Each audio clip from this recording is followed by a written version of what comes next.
Hello, and welcome to Fear Noir. Before we begin, take a moment to leave a comment and let me know where you're listening from. I always love reading them. If you enjoy slow, unsettling stories that gently pull you deeper into the darkness, don't forget to like this video and subscribe to the channel. Now, get comfortable.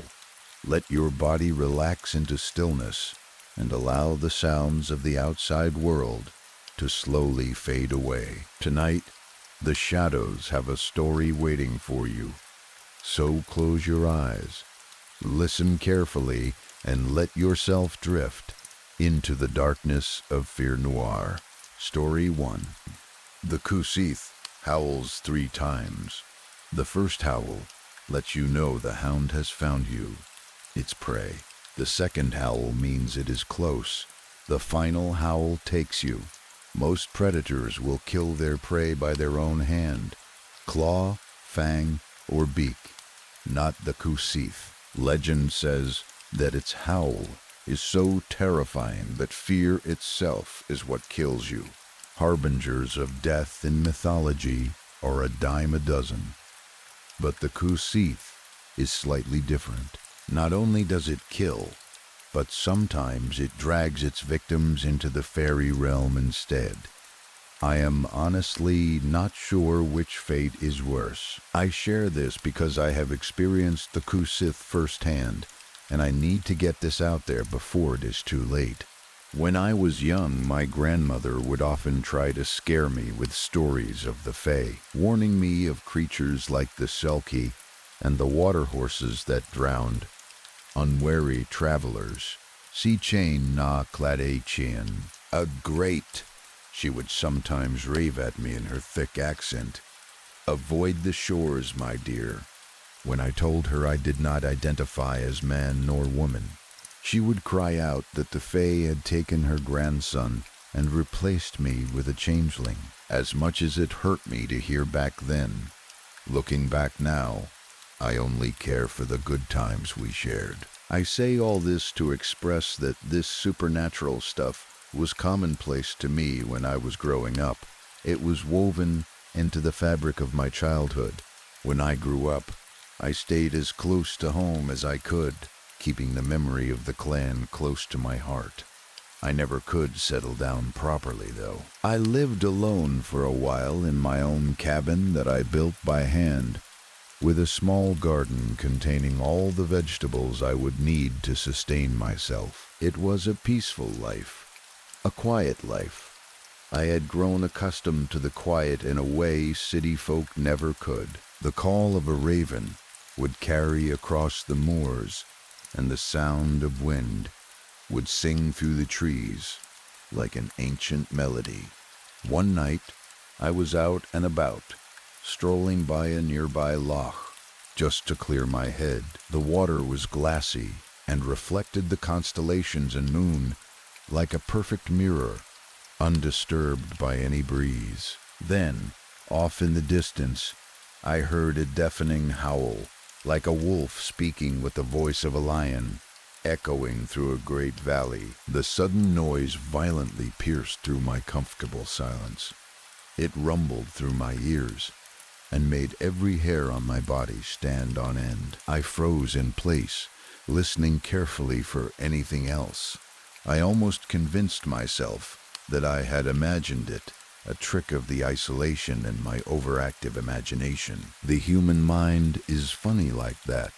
It can invent sensations when deprived of experiences for too long. But then I looked out over the loch, and I saw ripples spreading across the surface, caused by nothing visible. My shoulders tightened involuntarily, and then I looked at the opposite shore, every memory from my gran flooding through my head like a dam breaking. Kelpies running across the lochs, Biobshith tricking men to their doom, the Gilly Dew fiercely guarding his trees, and more. Each story flashing through in an instant. Colorful memories accompanied by Gran Smoker's voice crackling in my mind.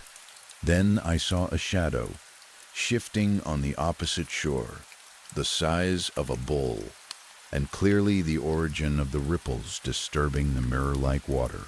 It was then that I recognized the one story my gran would tell with seriousness beyond any other. The story she never laughed about or embellished for entertainment. The Ku Seath. He'll howl at ya, she would warn with genuine fear in her eyes. And when he does, that first howl tells you to run. Run on home and lock your door. Put the iron horseshoe over the door and try to sleep if you can. The first howl means you are still safe, but you do not have long. The thoughts had gone through my head in a split second, and my legs were running before my mind could consciously tell them to move. As soon as I realized what was happening, I heard it again. Another howl, louder this time, closer, deeper, echoing in itself, vibrating through me and outside of me simultaneously. I looked behind me without slowing my pace, and I saw the grass shifting and parting as something massive moved through it. It had cleared the lock in mere seconds, and it was stalking me with predatory focus. I saw dark green fur, either matted by filth or slicked by the lock water, a braided tail swaying back and forth with hypnotic rhythm, and each step it took was completely silent. That was the worst part. It was not walking lightly, but it made absolutely no sound. Not a growl, not a bark, not a whine. A silent hunter perfected over centuries. I ran faster than before, my legs burning more as I forced them to push off with more and more force. I saw my cabin up ahead in the distance, the light of my campfire outside beckoning me closer, the promise of safety and iron protection. It filled me with hope, excitement, and peace. I was almost at the boundary to my sanctuary, almost to safety. Then one more howl pierced the night. My heart skipped a beat. A cold river of sweat ran down my neck and back. My breath caught painfully in my throat, and my hands began to tremble uncontrollably. Yet I was not dead. When ya hear the third howl, it's too late, Gran would warn with absolute certainty. The heart stops, the blood won't flow, the fear will grip ya and squeeze the life right out. Then I heard more sounds. A growl, the snarl of a hunter about to rip and tear its prey apart with savage efficiency. My body froze involuntarily. Why haven't I dropped dead? I thought with confusion and terror. Then I felt a sharp pain explode in my leg. The sharp pain of dog teeth ripping into my calf muscle. The heat of blood trickled down towards my foot, and the searing heat of pain stabbed deep into my bones.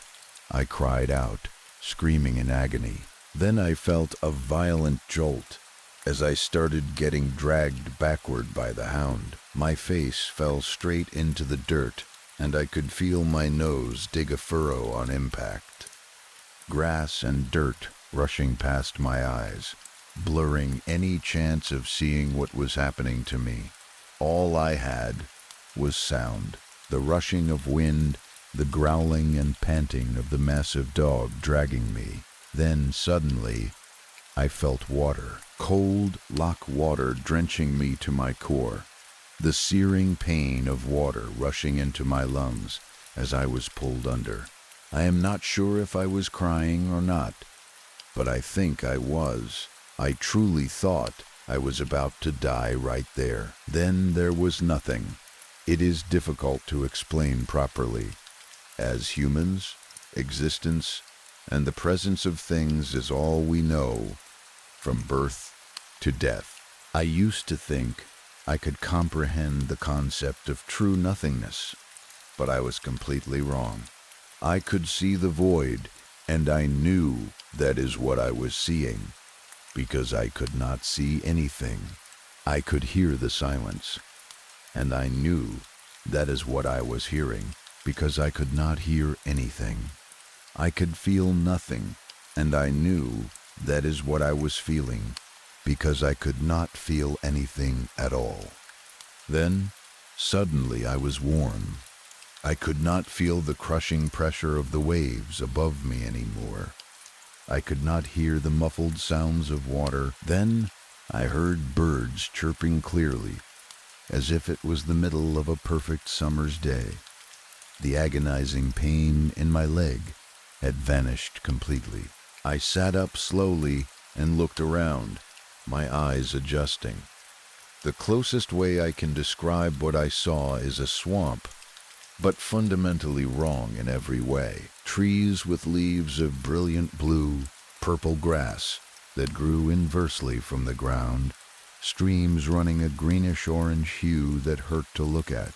I scanned the area around me carefully, and that is when I noticed a throne, great and made of ancient stone, adorned with precious gems and engraved with intricate knotwork. Smaller thrones sat beside it, smaller but equally as majestic and intimidating. On them sat creatures that defied easy description. They appeared like humans, but impossibly perfect. Their skin was soft and clear, with eyes that could stop anyone in their tracks. Their hair flowed like the purest of mountain streams and shone with the brilliance of stars. Deep emerald green cloaks adorned their bodies with crowns made of the brightest gold I had ever seen. Human from Skurforan, young child from Alba, I humbly ask for your name. The voice echoed within the chamber and within me simultaneously, deep and groaning coursing through my veins like poison. The voice was everywhere and nowhere, vibrating through my bones, rattling my thoughts. My grand's warnings flooded my head in a desperate rush. No, no, you may not have my name, I shuddered, my mind frantically scanning through all names I knew. Lying to this fae would not be smart, but neither would saying my true name. My mind landed on when Gran called me a changeling in anger. But you may call me Lachlan. Saying the name felt like a dagger between my ribs, the name that I had buried long ago. Gran used to say that our true name is not necessarily the one our parents gave us, so all I had was hope that this would work. The creature shifted slightly, and although no face was visible there to convey the emotions, I could sense its frustration radiating outward. You were Lachlan once, but that is not your true name. The voice creaked through my ears like old wood. You know our rules, our games, but do you know the truth? I took a deep breath to steady myself. I do not claim knowledge, only that I have been given information. A long pause followed, the blank faces shifting slightly as if weighing my words on invisible scales. You speak with caution, human. Will you share your thoughts, so you might be relieved of their burden? The voice chirped and clicked, like a dolphin searching for prey in dark waters. A shiver ran down my spine as I stared at the creature, and the sound of the hound's growling started softly behind me as a reminder. I will not. My thoughts are mine alone. I swallowed a lump of anxiety, but I will tell you, I desire to return home. I tell you to make the fact known, not shared as a gift. Are you repulsed by us, human, or do you embrace us? The voice trickled down my spine, yet traveled up to my ears. Neither. I recognize the knowledge that you exist. I spoke with confidence that I never knew I had, dancing around each word like it was a landmine, primed to blow my world apart. What do you wish for, human? It softly whispered. I took a deep breath. and thought carefully for a moment. I do not make any wishes here, but I ask for the knowledge of who I am speaking to. You desire for us to gift that knowledge to you? No, I cried in frustration. I do not want a gift, nor do I want you to give me something. I merely ask for the knowledge to be made explicit. I swallowed hard, painfully aware that a single wrong word could tip the balance toward my doom. A laugh came from the Fae. I know it was a laugh, but I do not know how I knew. It sounded like the ground shifting under the weight of a herd of mammoths. The faceless head seemed to smile at my outbreak, like it was tasting alcohol after years of abstaining, like a starving shark smelling blood in the water. We are known by your kind as the Unseelie Court, but our names are ours to keep, and only yours to wonder about. My gut fell to the bottom of my torso. My face fell as I shivered before the court of the Redcaps, of the Slough. I stared in fear-struck awe at the court of mischief and pain and death. You react to the knowledge, the voice purred with satisfaction. You know of us, which is why you speak with such care. I acknowledge the caution in your words. Then I cut myself off mid-word. I stopped and thought hard. Would thanking it for the acknowledgement count as accepting something from them? Would I owe them a debt? I looked around again with fresh eyes. The trees swayed against the wind that did not exist, and the birds chirped in conversation that sounded almost like words. The place around me was idyllic. It was peaceful beyond peace, almost intentionally too peaceful, like a trap baited with comfort. Do you accept my praise of you, Lachlan? It asked with dangerous sweetness. I acknowledge your words, but do not accept them as a gift. I said defiantly, very well, you desire to leave this place, and we can grant you that, but we have conditions. It tilted its head as it stared me down. What are these conditions? You must never return to this realm. You must abandon your mountain and your home.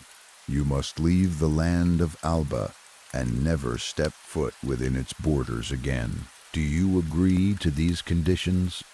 The voice wrapped around me, like vines grasping up a fence.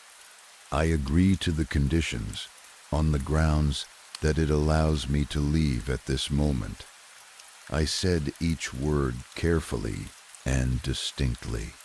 Suddenly, I heard a crack of lightning behind me. I could smell the fresh air of the loch, and I could feel the familiar wind flowing through. I turned to leave and saw a crack floating in the air before me like a doorway. I stepped forwards when a voice beckoned me once more. Do you give your word? Yes. I stopped dead in my tracks as I felt like I had been physically winded, the word itself being violently ripped from my lungs. That same deep laugh rolled across the earth before me, causing the trees to shiver in fear. The blades of grass quivered in anxiety. Suddenly, the crack in the air before me rushed towards me and then away, leaving me stranded. I gasped, desperately inhaling the air. The taste of freedom flooded me with relief. I went to laugh. Nothing. No sound came out. I tried to speak. I tried to tell myself it was okay. My mouth opened. I could feel the muscles in my throat pulling and pushing air, but all I could hear was the air escaping silently. I had given it my word, literally. I looked around the hills, scanning desperately to get my bearings. It was dark out, but I immediately knew the landscape looked different. The tree line had higher peaks and lower depths than I remembered. The air bit into my skin through my coat with unfamiliar cold. I continued to scan the area when I saw my cabin in the distance. It was darkened, but it was definitely my cabin. The darkness crept out of it like a living thing, but it still somehow calmed me. It is strange, once you have seen true evil, the horror of mundanity ceases to exist, and the unease of ordinary life brings comfort, although evil is not really the right word. They were evil in the sense a storm wiping out a farm is evil. I tell myself that makes it easier, but it does not. I approached my cabin, hoping to have just a brief bit of respite, and then I noticed a tattered piece of paper stapled to the front door. My face looked back at me from the paper, with the word missing in large bold letters above the picture. I breathed deep and entered my house. The door creaked as I had to use real strength to open it, and when it finally shot open, a storm of dust kicked up into my face. My eyes slowly adjusted to the darkness as I looked around. I could make out spider webs, shining silver in the moonlight streaming through windows, coating my walls. I took a deep breath, choking slightly on the hurricane of dust, and pulled my phone out of my pocket. The last time I had checked my phone, it was 9 in the evening, October 12th, 2019. 6 years had passed in what felt like minutes, but there is something worse than lost time. I hear small, chittering sounds around the house now. I know what they are. Somehow, deep inside me, I know the brownies are here, cleaning what they think is a mess. I know there are 3 kelpies at the lock near my house, waiting patiently for children to want to pat the pretty horse. I know there is a shellycoat at a nearby river, getting ready to pretend it is a drowning child crying for help. I also know they are planning something. I did not escape because I won some kind of game. I escaped because they thought that would be more interesting for them. They took my voice, but I will not let them silence me completely. Carry iron with you always. Guard your name like your life depends on it, because it does. And if you hear a deafening howl in the middle of the night, do not wait around for a second one. Run. Run, and do not look back. Run, and do not stop until you are safe behind iron and salt. Because the Kusith does not give second chances, and the Unseelie Court does not forget. I am writing this as a warning to anyone who will listen. I cannot speak anymore, but I can still write. I can still warn others. The Fae are real. They are patient, and they are always watching. Stay away from Scotland. Stay away from the lochs and the moors. Stay away from anywhere the old stories still echo, because those stories are not just stories. They are warnings that have been passed down for good reason. I only wish I had listened better to my grandmother when I had the chance. Story 2. I don't really know if this is the right place to post something like this, but I've seen a few people in this community talk about strange experiences after the flood, about going back and finding things that didn't sit right, about that specific feeling of a place that used to be yours becoming something else entirely. So I'm hoping that at least someone here will understand what I'm trying to put into words, because I've been carrying this around for a week now, and I haven't been able to talk about it with anyone in my actual life without feeling like they think I'm losing it. This isn't really about the flood itself. I was young when it happened, and my memories of the disaster are mostly fragmented anyway, more feeling than detail. What I want to talk about is what I found when I went back. I grew up in a small building near the lower part of the city. Nothing remarkable about it. 2 floors, a narrow staircase that always felt slightly too steep, thin walls that did absolutely nothing to muffle the arguments of the neighbors on either side of us. It was the kind of building that exists in every city in the world, the kind that nobody photographs or remembers, that just holds people's ordinary lives quietly and without ceremony. We left when the water started rising. I was around 12 at the time, young enough that the adults around me were managing the logistics, and I was just being moved from place to place, told to carry this, leave that. Hurry up, come on. We got out. A lot of people did. And then we never went back. The area stayed underwater for months. Even after the water receded, most of the people who had lived there didn't return. The damage was too extensive, or the process of rebuilding felt too exhausting. Or maybe it was something harder to name than either of those things. We settled somewhere else and built a different version of our life, and the old building became one of those things you reference occasionally in conversation, and otherwise don't think about too often.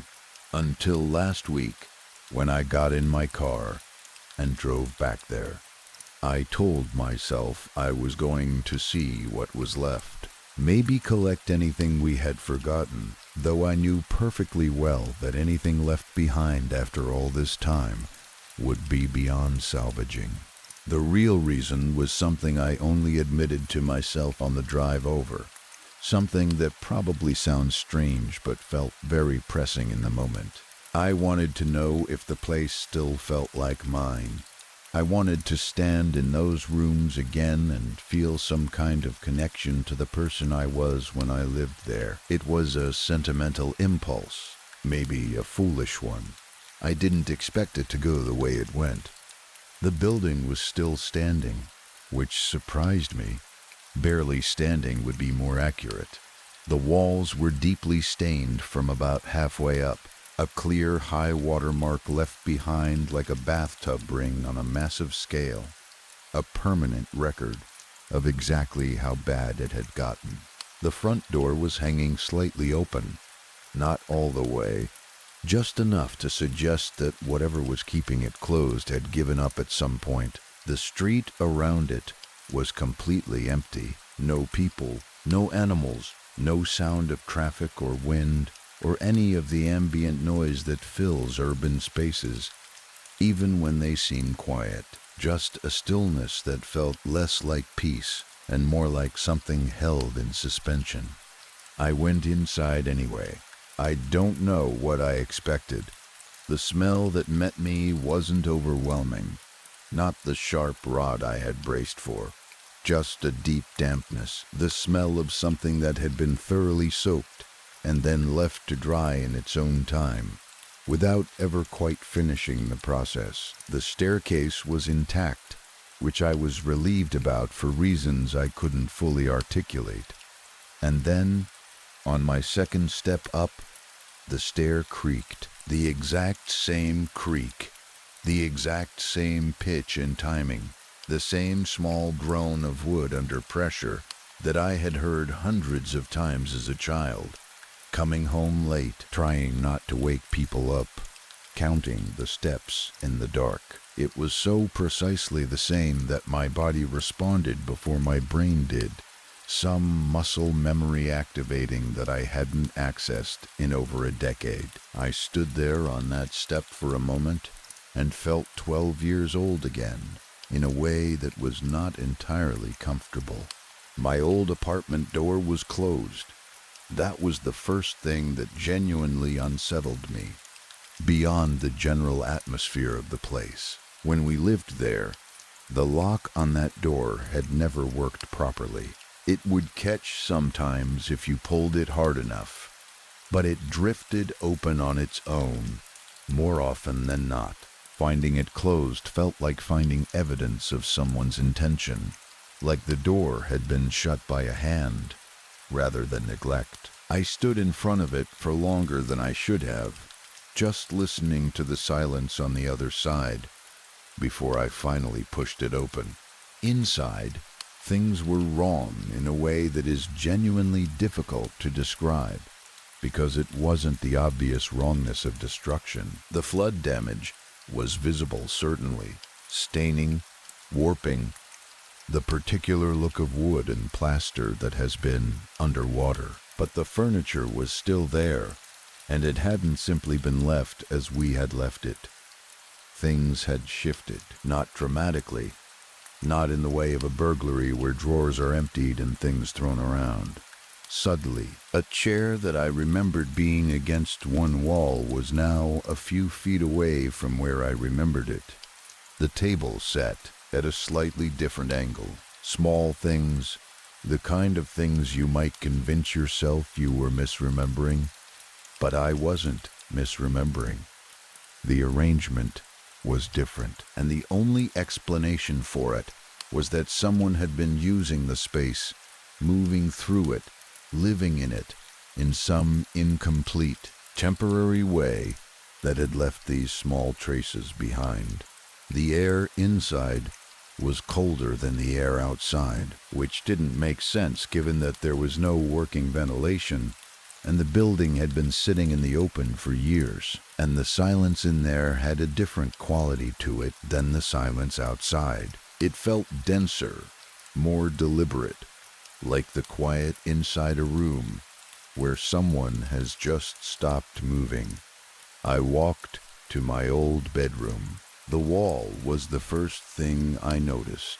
It was covered in thin scratches, lines that ran across the surface, repeating and overlapping, densely clustered in some areas and spreading out in others. My first thought was water damage, just the natural cracking and marking that happens to plaster when it has been soaked through. But when I stepped closer and actually looked at them, that explanation stopped working. The lines weren't random. They had direction and intention. They clustered into shapes that repeated, arrangements that almost resolved into something recognizable before the pattern broke apart again. Like someone had been trying to write and kept losing their grip on the letters halfway through. I was standing there trying to make sense of it when I heard something from upstairs. It was not a loud sound, just a slow, soft dragging, something moving lightly across the floor above me, unhurried, without urgency.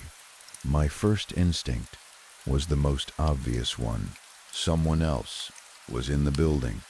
Squatters, kids, someone who had been using the place for shelter. That was the reasonable explanation, and I went with it immediately, calling out into the stillness, announcing my presence, waiting for a response. Nothing came back, and then the sound happened again, directly above me, slow and dragging and deliberate. I went out into the hallway and looked up the staircase. The light at the top was wrong, not simply dim, not just shadowed the way an unlit upper floor would naturally be. It was darker than that, darker than the available light could account for, as though the shadows up there were thicker than they should have been, as though light simply didn't travel as well in that direction anymore. Every sensible instinct I had was pointing at the front door. Every piece of practical, rational thinking I possessed was telling me that I had seen enough, that whatever was up there could stay up there, that there was no version of going up those stairs that ended well. I went up anyway. Each step sounded too loud in the stillness.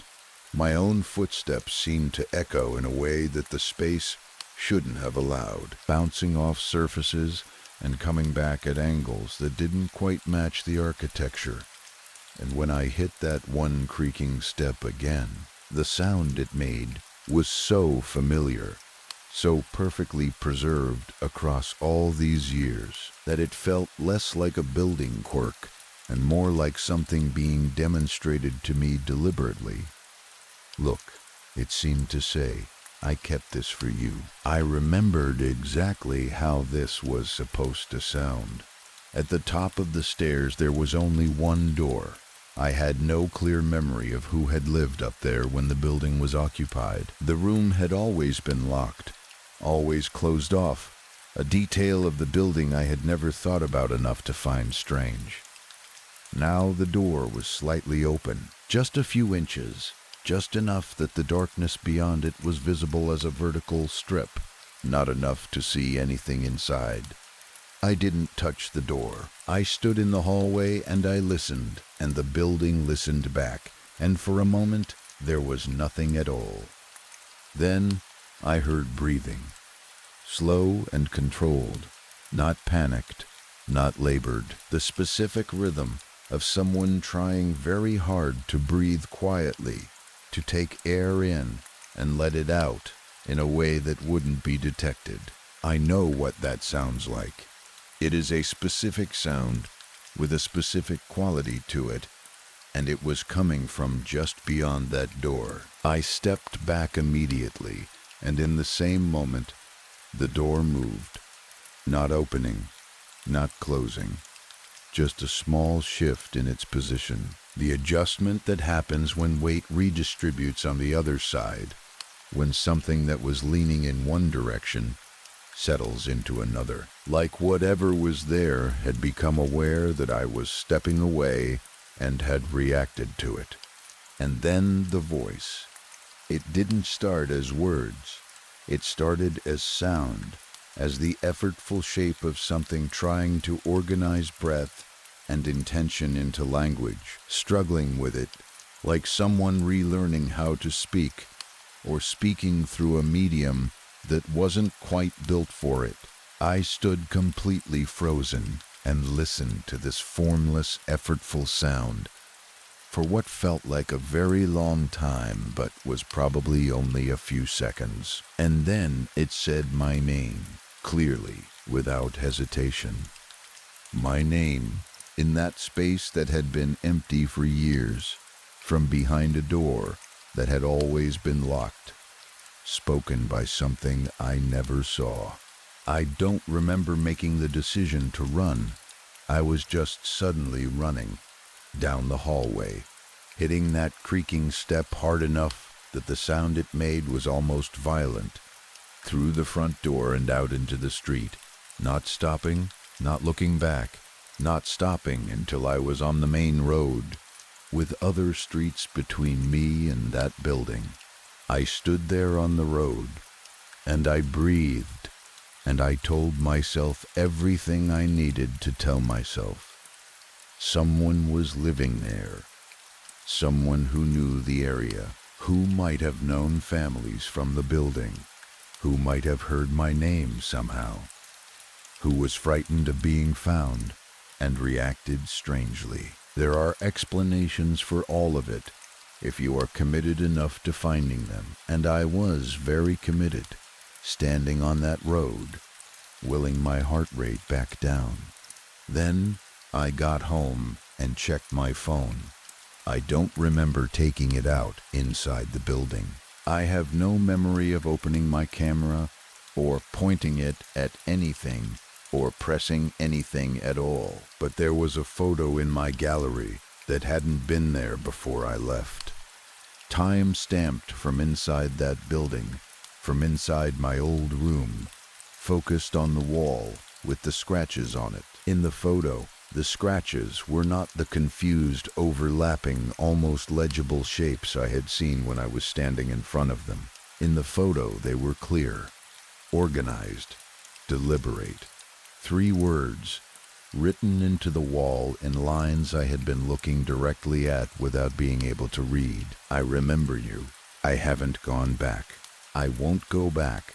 I don't have any explanation for the photo that I can actually make myself believe, and I've stopped trying to find one. But I want to ask, because some of you have been back to places that were flooded, places that were left behind, and changed, and never quite returned to what they were. I want to ask because I need to know if this was only me. When you went back, did anything feel like it had been waiting for you to return? Story 3. McKinney was where the spiders were, in the backyard, There was a hole where a tree had once been, a deep, rotting pocket in the dry Texas clay that did not just hold dirt, it held a heap of them, a seething mass of arachnids that seemed to pulse with collective life. They were a dark, writhing mound of hairy legs and bodies that made the earth look like it was breathing on its own. I avoided that part of the yard as much as I could. I did not want to see the ground crawl, and I did not want to be anywhere near the hollow where they huddled together in that heavy, silent pile. It felt like the earth itself had a secret, a dark, pulsing weight that stayed tucked away in the rot, waiting for something. But staying away from the yard did not make the house feel safe. It seemed like the haunting had followed us there from wherever we had been before, settling into the very bones of the building until the walls themselves felt restless and alive. Weird things happened from time to time. Objects would suddenly throw themselves off the walls as if pushed by an unseen hand, and the lights would flicker on and off without anyone touching a switch. You could walk through a room and hit a pocket of air so cold it felt like ice. A single spot where the temperature dropped dramatically while the rest of the house remained sweltering in the oppressive Texas heat. As time went on, I began to notice a pattern in the chaos that unfolded around us. The phenomena around the house usually flared up during fights between my parents or whenever emotions ran high, when my mom was badly overwhelmed by life, or when us kids would throw hissy fits over nothing. That is when the walls seemed to react most violently. Whenever my dad noticed these things happening, he did not see it as a haunting. He would blame my mom for everything. Every time something flew across the room, or a shadow moved in a way shadows should not move, he would claim the disturbances were only happening because of her and her craft, her witchcraft as he called it, with disgust. That was the atmosphere in which the nightmares started for me. I had been having odd dreams before, but these ones were fundamentally different from anything I had experienced. They always began with the music box notes, a thin mechanical winding that got inside my ears while I was sleeping, burrowing into my consciousness. It was the signal that he was coming for me. He did not walk through the door like a normal person. He unfolded himself through my bedroom window, a creature of impossibly long skeletal limbs and fingers like dry sticks. He moved unnaturally, like a shadow stretching across a wall, silent and deliberate in every motion. He wore a hat, a tall, stiff top hat that made his silhouette look even more jagged and wrong as he loomed over my bed.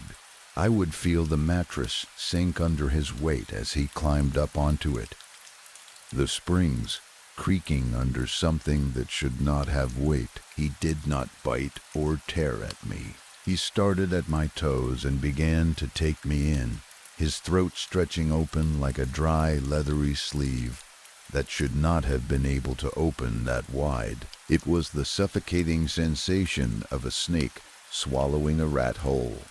I could feel the squeeze of him around my ankles, then my knees, then my waist, pulling me down slowly into his stomach.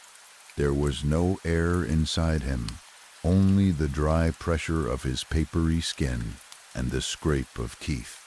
I would thrash and try to scream, my heart hitting my ribs so hard I thought they would break, until I finally woke up sweaty and shaking, the phantom pressure of his throat still clinging to my skin like a memory.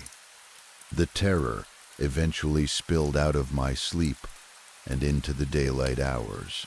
One day, when the sun was high and hot outside, my mom was laying us all down for an afternoon nap. The blinds were closed to keep out the heat, but the light forced its way in anyway, drawing straight white ribs across the carpet and walls.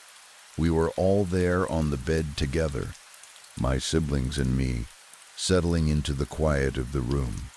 Then something moved across the window. It was not a flicker of a bird or a tree branch swaying outside in the breeze. It was a deliberate, solid shape that slid across the window and stopped right in the center, perfectly framed. It was a shade, a shadow with definition and purpose, a silhouette in a top hat, standing stiff and black against the light, his outline perfectly traced by the sunlight filtering through the plastic slats of the blinds. It felt intimidating, cold, like it was staring in through the gaps, like it had a specific purpose for being there at that exact moment. It did not move or shift. It just existed, a void cutting through the light, watching us with intent. I recognized him immediately and screamed, my voice breaking as I pointed at the blinds with a shaking hand. Terrified, because the shade from my dreams, the man in the top hat, was standing there in broad daylight. My siblings began to cry with me, their eyes locked on the same spot I was pointing at. My mom kept looking from my terrified face back to the window, her own expression shifting as she realized we were all tracking the same shape, seeing the same impossible thing. She saw that shadow too. She felt it, a heavy, cold weight that did not belong in the room or anywhere near her children. Finally, she yelled out for it to leave, her voice strong and commanding as she walked over and thrust the blinds open with force. There was no one there outside. The yard was completely empty and baking in the afternoon heat. The shade was gone, vanished as if it had never been there. But the fear was so thick in the room that my mom did not just walk away and forget about it. She smudged the entire house with incense, the smoke curling into the corners where the shadows liked to hide during the day, and she laid down lines of salt at every door and every window. I remember watching her that night in the yard through my window, laying salt down around our entire house in an unbroken line. She was trying to keep it out, trying to reclaim the space that the music box and the man in the hat had claimed. Things calmed down significantly after she smudged the house. The restless energy that had been throwing things from the walls seemed to settle completely, and for the first time in months, the rooms felt like they belonged to us again instead of to something else. Most importantly, the nightmares began to fade. I stopped having them as frequently. The mechanical winding of the music box finally going quiet, as if the salt lines had finally cut the connection between our world and wherever he came from.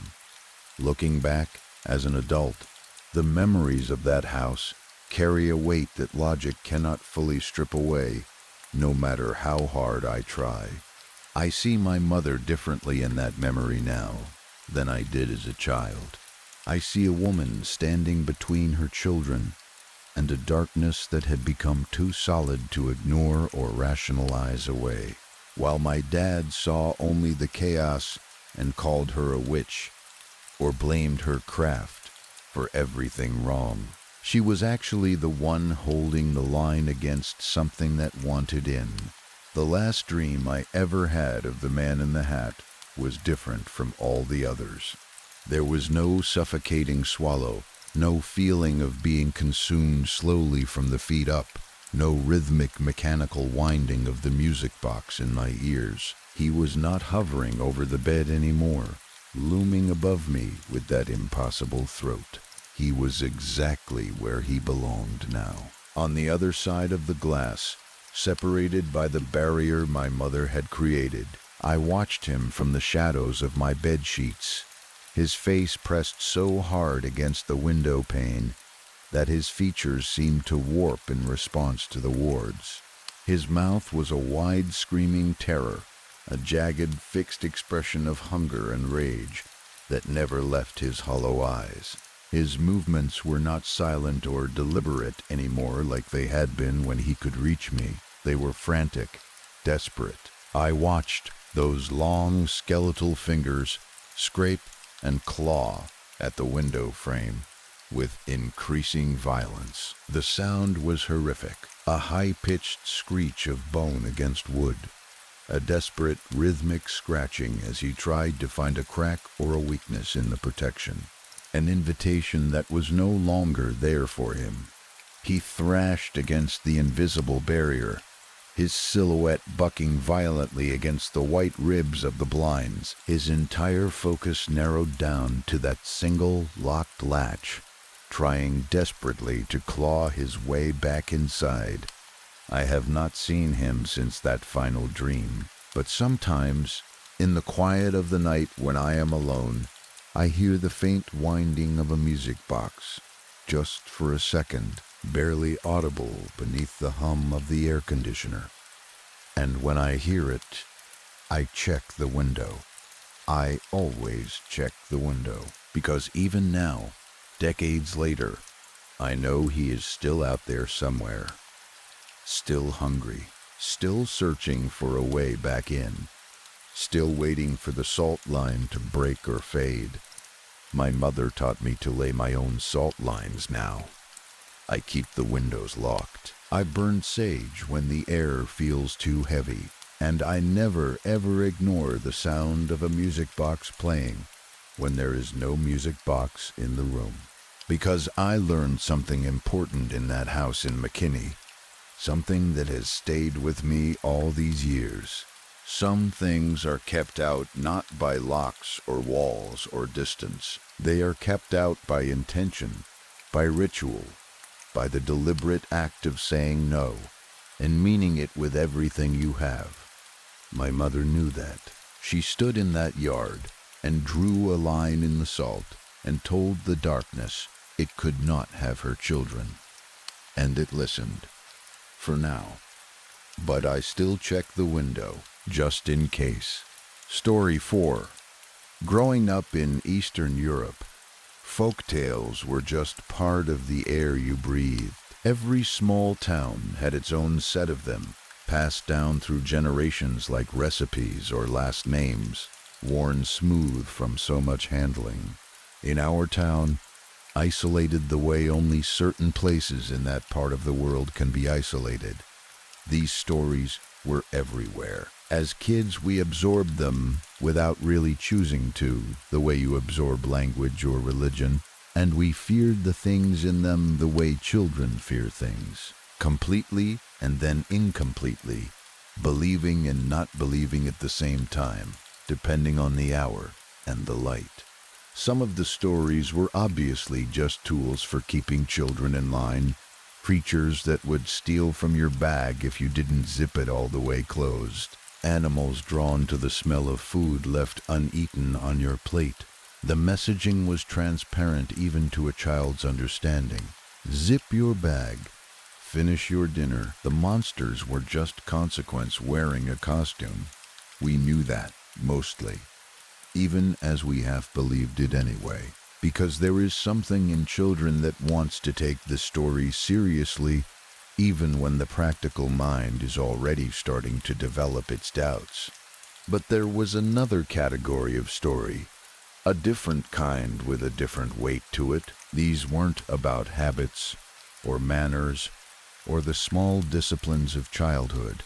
These were about boundaries, every one of them, told in different ways with different creatures and different details, carried the same message at its center.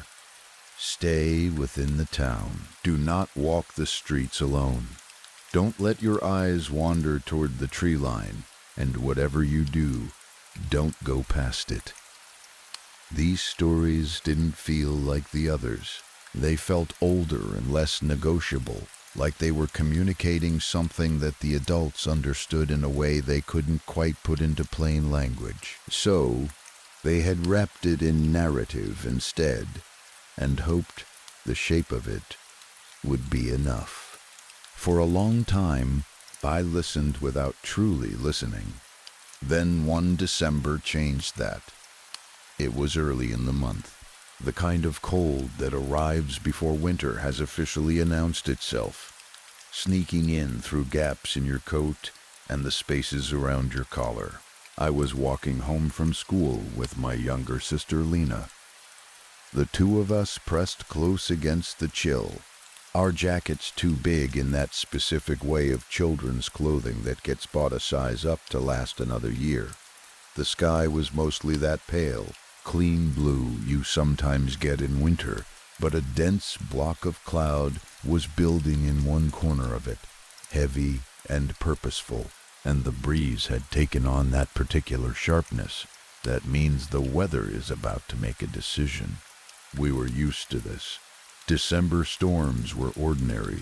We pressed on along the path between the neighboring streets, moving through the narrow gap between buildings that always made you feel slightly squeezed. And then we came out onto the last stretch of road before home. On our left, the small Soviet-style houses of the street sat in a row, their windows lit with the dim, warm glow of fires inside, the kind of light that looks like safety from the outside. On our right, the birch trees began, a dense grove of them, silver-white trunks extending back into shadow. The first two rows already reduced to stumps, cut back at some point for reasons nobody had ever fully explained to me. Between the road and the tree line sat empty and still. I had never once seen any animals in those fields, though I had looked many times. We kept our eyes on the pavement the way we had been told to, quickened our pace without discussing it, both of us acting on the same unspoken understanding. I glanced back to check on Lena and found her stopped completely, a couple of meters behind me, standing perfectly still, with her eyes fixed on the trees. I looked where she was looking.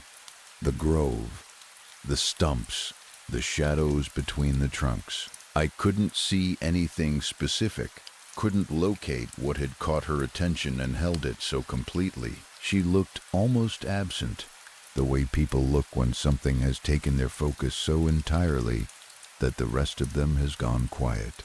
I went back and grabbed her by the hood of her jacket and pulled her forward, but the focus didn't break, not immediately. Her head stayed angled toward the trees even as I moved her. It was only when I slipped on the ice hidden under the frost, went down hard on the path, that she came back to herself. The spell, or whatever it was, broke. She turned to laugh at me the way younger siblings laugh at older ones who fall over, completely without sympathy. And then she ran the rest of the way home, with me chasing after her in the way that was more performance than actual pursuit. We pushed through the gate into our yard, and I was about to follow her inside when something stopped me. Not a sound or a sight, just a feeling, the kind that comes from somewhere below conscious thought. A pressure in the stomach, a pull at the attention that doesn't have a name but is impossible to ignore once it starts. I didn't want to look back. I resisted it for a moment, but the feeling only grew the longer I held out against it, deepening into something that felt almost physical, a wrongness that would only resolve if I turned around. So I turned around. I scanned the tree line slowly, moving my eyes from trunk to trunk across the first row of silver birches, each one standing in its bare branching stillness. Nothing moved that shouldn't have been moving. Nothing looked back. Just the trees, just the cold, just the pale arms of the branches reaching outward against the gray sky. I went inside. Later that evening, after dinner, I reached into my school bag and found 2 books missing. I traced back through my afternoon and arrived at the obvious conclusion quickly: the fall on the ice. The bag had only been half zipped, and the books had probably come loose when I hit the ground. I knew I would need them for the next day. I grabbed my coat and went back out. The snow had started while I was inside, and it had not started gently. What might have been falling for only an hour or so had already built up into a clean white layer that covered everything and hid the ice underneath it, so that the ground looked soft and turned out not to be. I lost my footing almost immediately, caught myself, and moved more carefully after that. The visibility was already dropping, the flakes coming down steadily, the evening light thinning as the storm decided to commit. I kicked through the snow with my feet, looking for the hard shapes of books beneath the white, knowing even as I did it that the search was probably useless. My fingers went cold quickly, despite being pushed as deep into my pockets as they would go. And then that feeling came back, not gradually this time. All at once, like a switch being thrown. That same wordless pull, that pressure that pointed my attention in a direction before I had consciously decided to look. I turned toward the tree line without planning to. The birches were moving. Of course they were.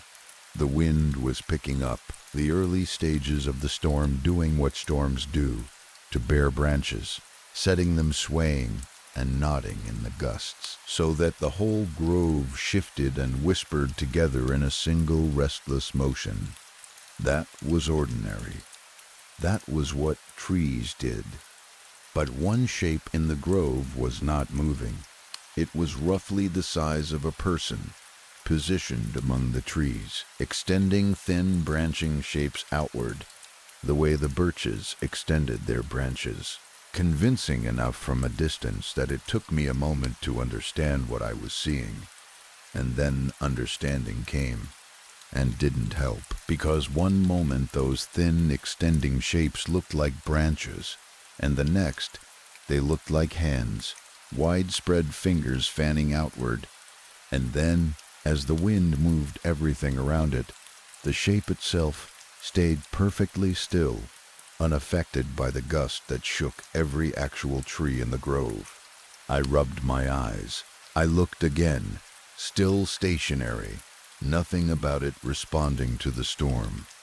And then it moved.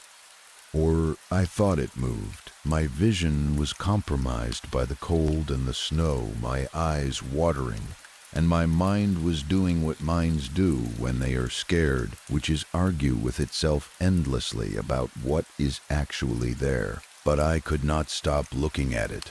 I stood in the middle of the street, in the growing blizzard, ankle deep in snow, facing the tree line, and I watched it, even as the visibility kept dropping, and the shape became harder and harder to resolve into anything clear. Eventually, the cold won over curiosity, or I told myself it did. I turned toward home, abandoning the books to the snow.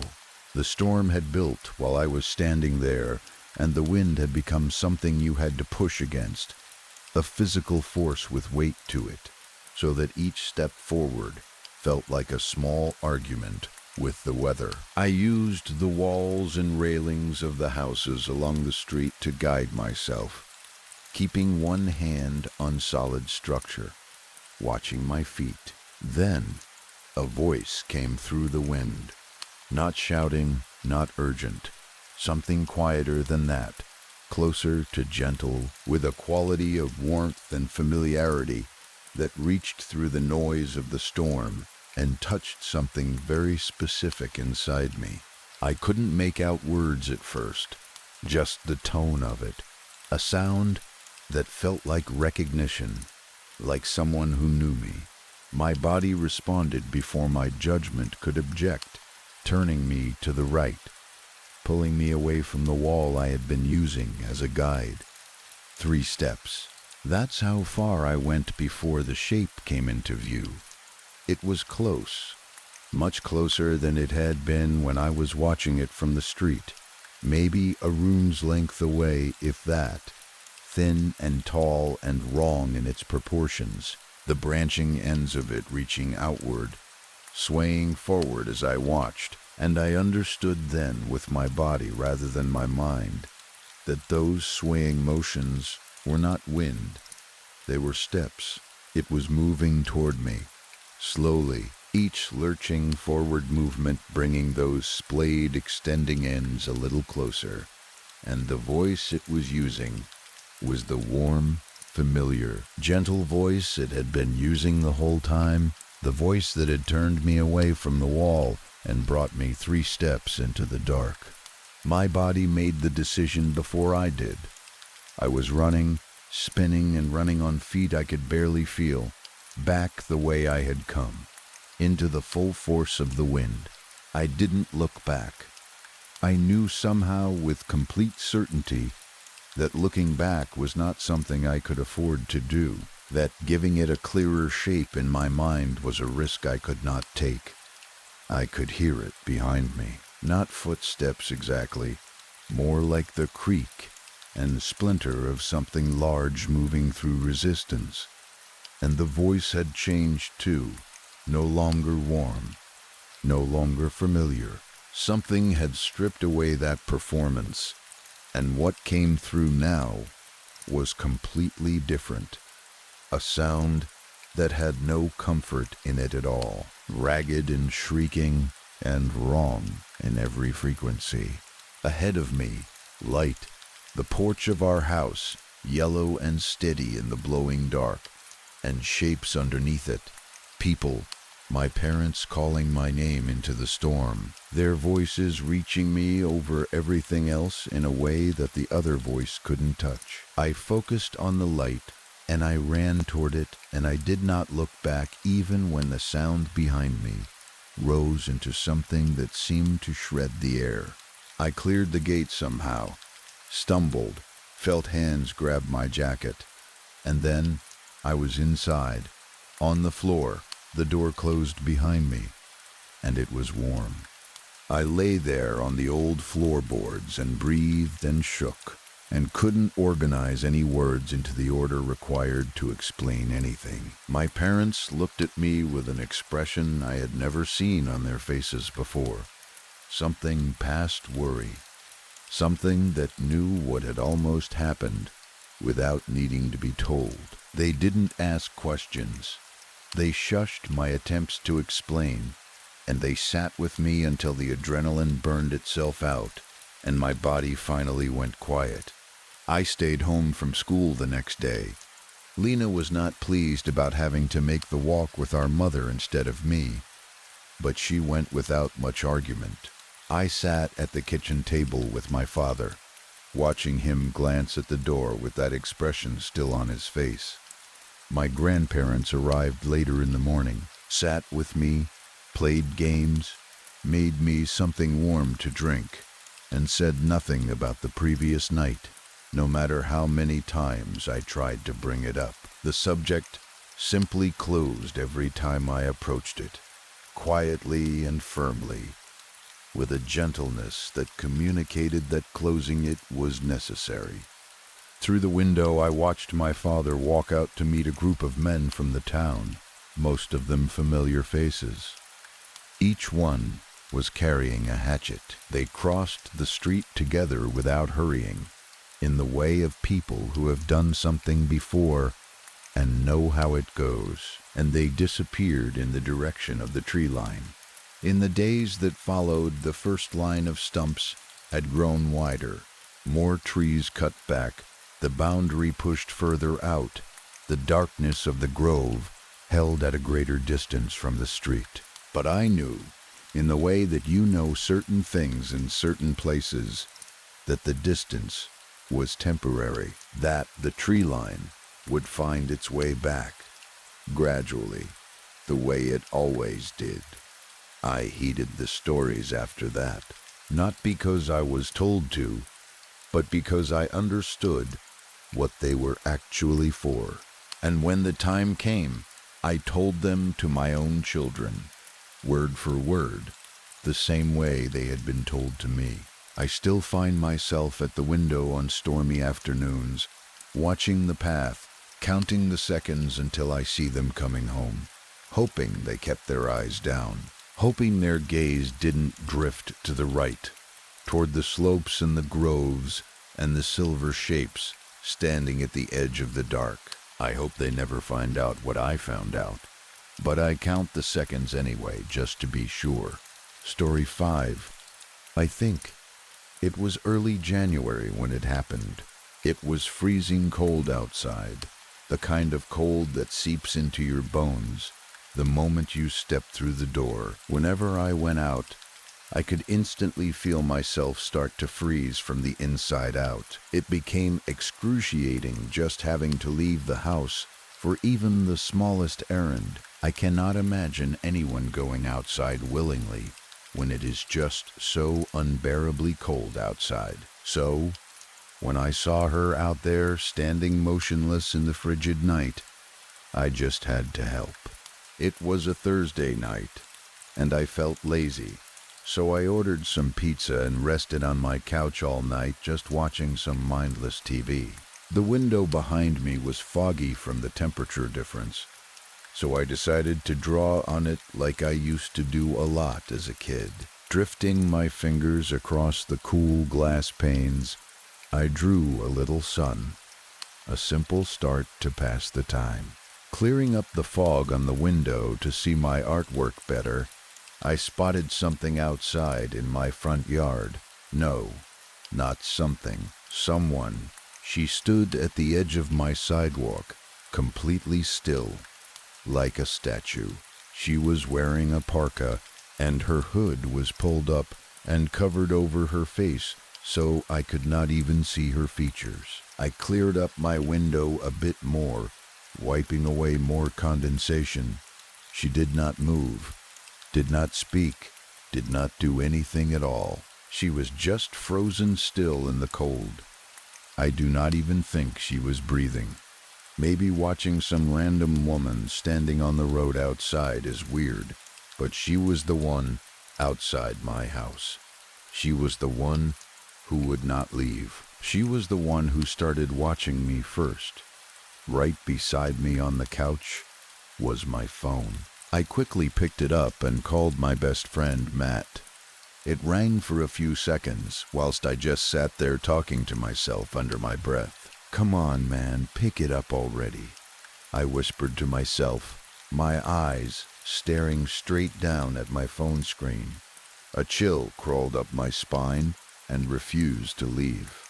It felt so cold, suddenly. "Sorry, but the number you are calling is currently unavailable. Please call again at some other time." I almost cursed something underneath my breath, but I quickly calmed myself down. It was just some girl standing outside my house. She was not doing anything actively harmful, so I had no real reason to be afraid. And yet, I still felt that chill creeping along my back, urging me to stay on guard and alert. Taking a deep breath to steady my nerves, I turned to my side and looked outside my window again. She was gone. No footprints were left behind in the fresh snow. The white blanket remained flat and undisturbed. It was like she had never been there at all. I rubbed my eyes hard, and yet nothing was there when I looked again. Nothing else had changed in the yard. Slightly startled, I rested back against my couch arm and looked up at my ceiling. Maybe it was just my imagination, I told myself out loud. Yeah, it was just my imagination playing tricks.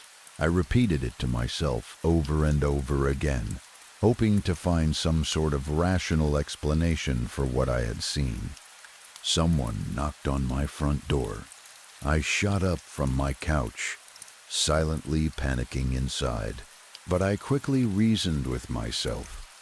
It must have been the pizza delivery guy finally arriving. Walking downstairs to my front door, I extended my hand to reach the doorknob, but I froze mid-motion.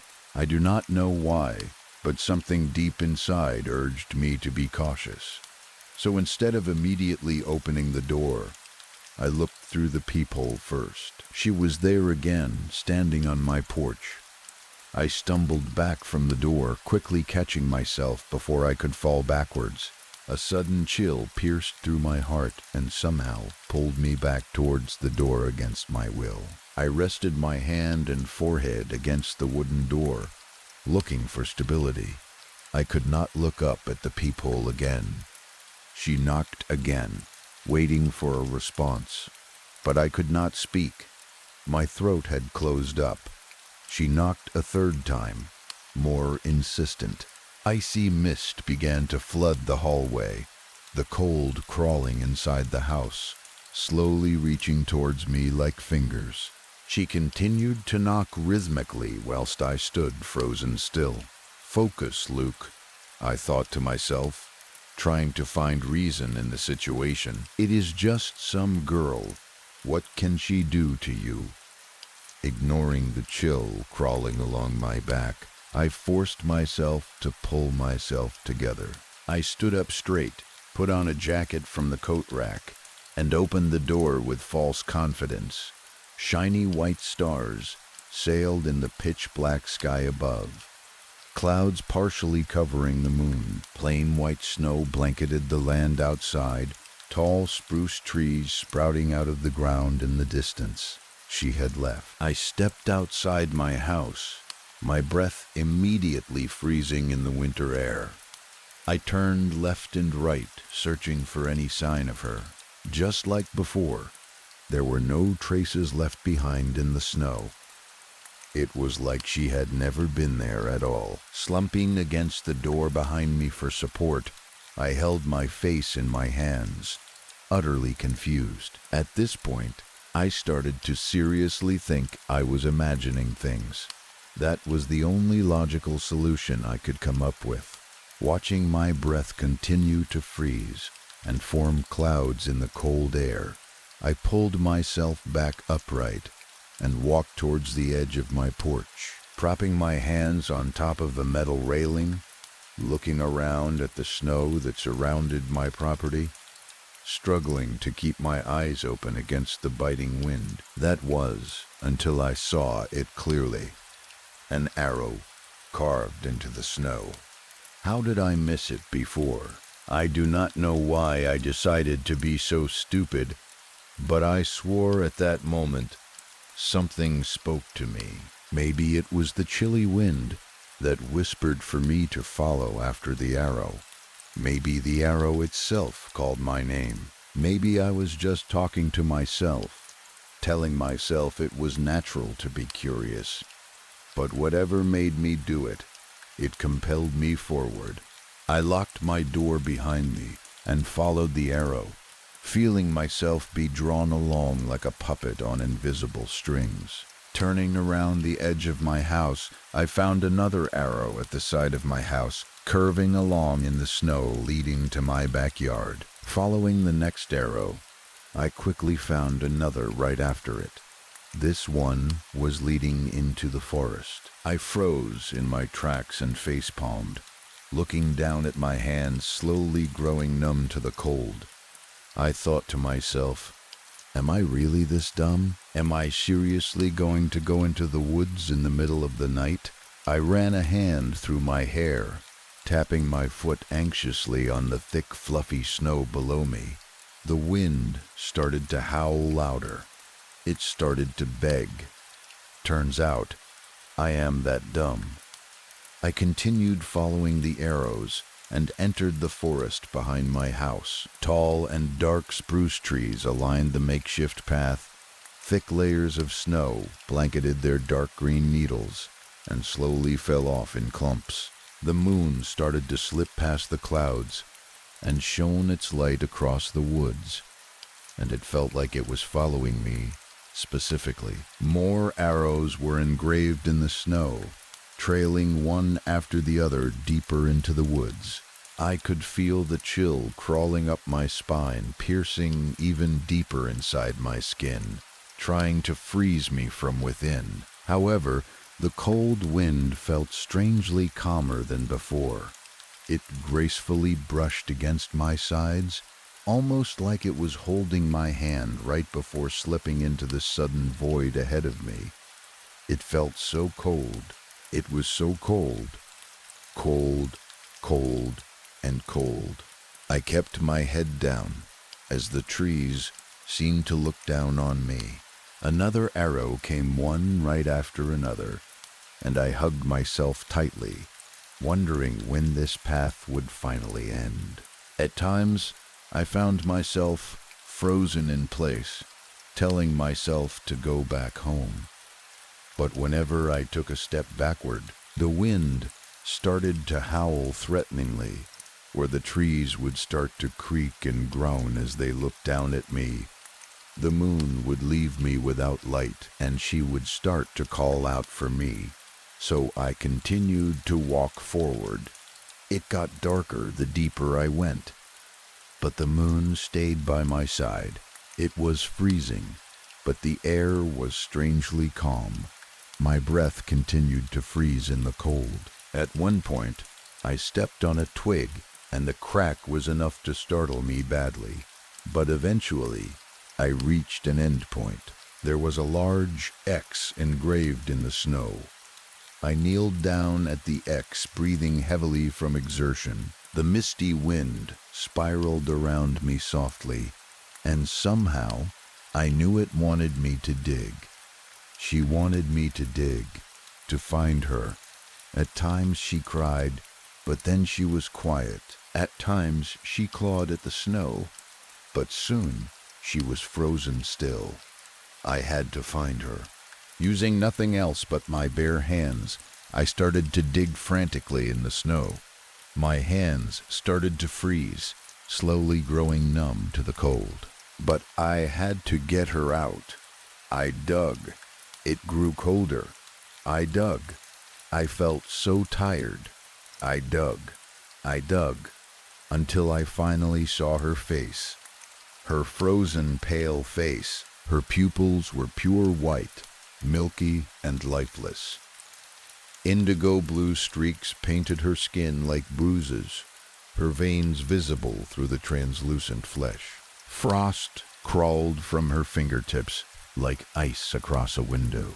Blood had spilled from her lips and frozen in dark red streaks. I found her, and as I stared down at her dead face, I realized with growing horror that she was still wearing the same parka I had seen her in outside my window. She had been dead all along. The wind stopped howling. The forest went completely silent. And then I felt it, cold hands on my shoulders. I could not move. I could not scream. I could only kneel there in the snow, staring down at the body I had uncovered, as those frozen hands gripped tighter and tighter. "Thank you," a voice whispered in my ear, cold as death itself. I have been so lonely. The hands pulled me backward, down into the snow beside her. The cold rushed over me, into me, through me, and the last thing I remember is the moon slipping behind the clouds, leaving me in complete darkness. They found me 3 days later, unconscious and suffering from severe hypothermia.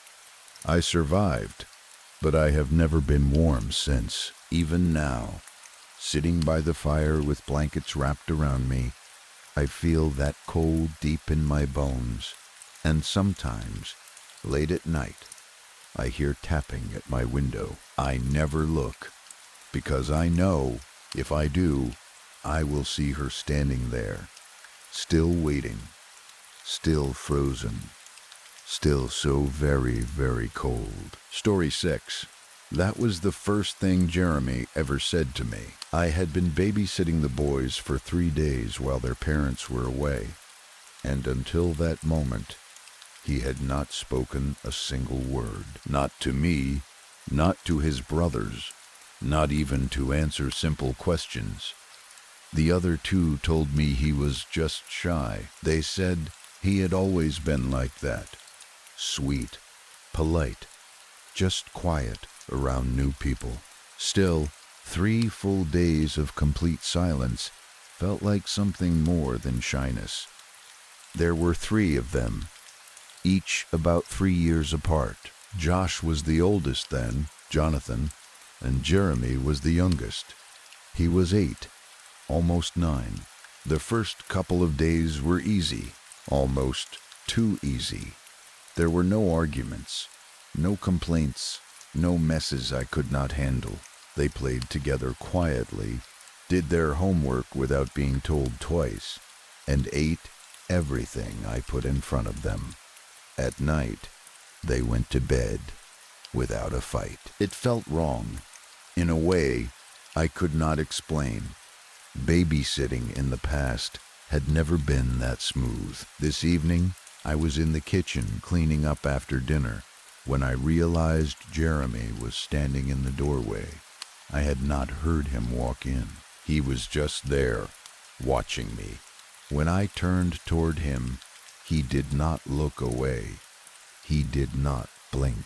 His hands hung at his sides, and for a moment I had the strange feeling that he had been standing there for a while, waiting for me to notice him. I started to tell him something, but he spoke before I could. Have you ever played 3 leaves, 2 branches, 1 beak? His voice was quiet and careful, like he was choosing each word before letting it out. I let out a small, nervous laugh. I had not expected his first words to be something like that. No, I said, I have never heard of it. Is it fun? His face changed instantly. He smiled, wide and sudden, like he had been waiting for me to say exactly that.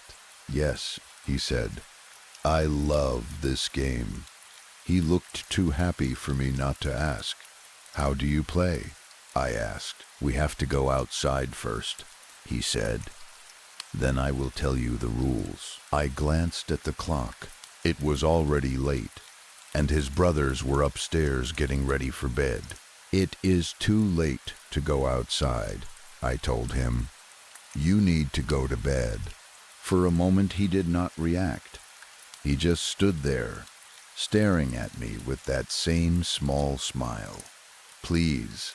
He did not raise his voice. He did not whine or complain. He just repeated it, softer each time. Please, please, please. Each word sounded thinner than the last, like it was being pulled out of him. I hesitated. I should have said no, but something about him standing there like that, after days of silence, made it hard to refuse. Is it quick? I asked. Yes, he said immediately. I let out a breath. Fine, but after that, you go straight to bed.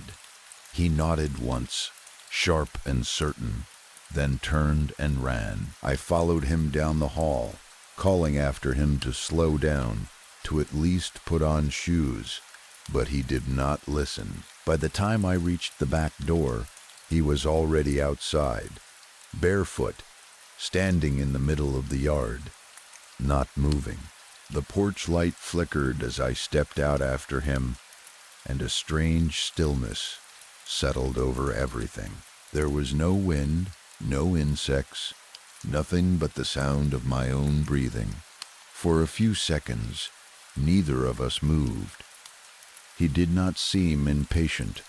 He did not repeat himself. He just waited, as if the game had already started, and I was the one slowing it down. So, I said, trying to keep things light, you said you would explain the rules. He nodded once. You have to find 3 leaves, he said. They have to be different. I glanced down at the ground. Leaves were everywhere. That part seemed easy enough. And 2 branches, he continued. But you cannot break them. They have to already be on the ground. That makes sense, I said. Anything else? He paused, then added, a little brighter now. Every time you pick something up, you have to say what you have. Out loud? Yes. I waited for him to explain why, But he did not. He just stood there watching me, as if that was all there was to it. "And the beak?" I asked. "You get that last," he said. At the edge, he pointed toward the back of the yard, where the grass faded into dirt and low brush before giving way to trees. "There is really going to be a beak out there?" I asked. "Yes." "From what?" The answer came too quickly, like something memorized. I almost questioned it, but something about the way he said it made it feel pointless. "All right," I said. "I will go first." He nodded. I stepped away from him and looked down at the ground until I found a leaf that looked different enough from the others. I bent down, picked it up, and straightened again, turning it slightly in my fingers. "One leaf," I said. Jeremy nodded, watching me closely, his eyes fixed on my hands. I moved a little farther and found another, wider and darker. Its edges curled inward. I picked it up and added it to the first. 2 leaves. He nodded again, just as quietly. By the time I reached the third, I was already aware of how strange it felt. Standing in the yard, talking out loud like that, repeating words that should not matter, but I could not stop. It felt important to him. 3 leaves. Jeremy gave the same small nod. His gaze did not shift. He kept watching my hands, as if he was both listening for something precise and making sure I was doing it right. "Now, branches," he said. I turned toward one of the trees and spotted a thin, dry branch lying near the base. It looked like it had been there for a while. I picked it up without thinking. "1 branch," I said. "All of it," he said. I frowned, adjusting my grip. "All of it?" He nodded. I let out a breath and corrected myself, forcing a small smile. 3 leaves, 1 branch. That seemed to satisfy him. I walked a few steps farther and found another branch, smaller than the first and half hidden in the grass. When I picked it up, I spoke again, a little quicker this time. 3 leaves, 2 branches. Jeremy nodded once more, slower now, as if confirming something to himself rather than to me. For a moment, neither of us said anything.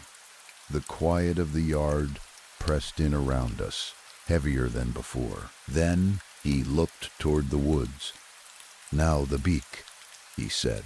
I followed his gaze. The edge of the yard did not feel like a boundary anymore, just a place where things became less clear. "You are really telling me there is going to be one just lying there?" I asked. "Yes." I hesitated, then glanced back at him. "Come with me." He shook his head. "You have to get it." "What? Can we not go together?" "I am watching." That did not feel like an answer, but he did not offer anything else.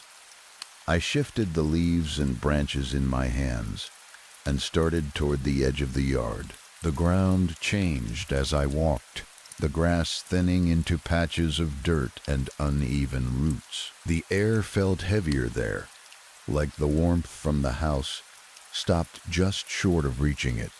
It was quiet, not completely silent, but quiet enough that I noticed what was missing. No insects, no movement in the trees, just that same stillness pressing in around me.